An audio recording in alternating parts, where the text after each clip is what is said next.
আপোনালোকে বাৰু বৰপেটাৰ দৌল উৎসৱলৈ গৈছেনে? যাওঁতে ইয়াতে খোৱা দোকানৰ বেনাৰবোৰত চাওকচোন কি ধুনীয়াকৈ কাহিনী এটা লিখি দিয়া হৈছে।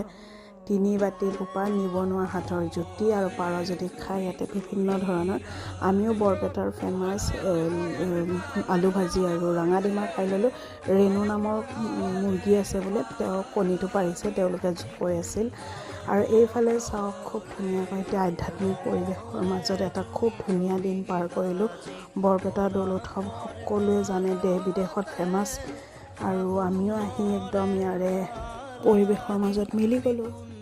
এইফালে ডেকা গাভৰু সকলোৱে একদম হোলী উৎসৱ গাই আছে, আৰু এইফালে গায়ন বায়নো চলি আছে সত্ৰাধিকাৰসকলে, আৰু বহুত বেছি ভাল লাগিলে। আৰু এটা বেলেগেই আমি আধ্যাত্মিক পৰিৱেশ পালোঁ। আপোনালোকে যদি বৰপেটালৈ অহা নাই, এবাৰ আহিবই সকলোৱে। আৰু শেষত কেইটামান ফটো উঠিলোঁ, তাৰপিছত ঘৰলৈ উভতি আহিলোঁ।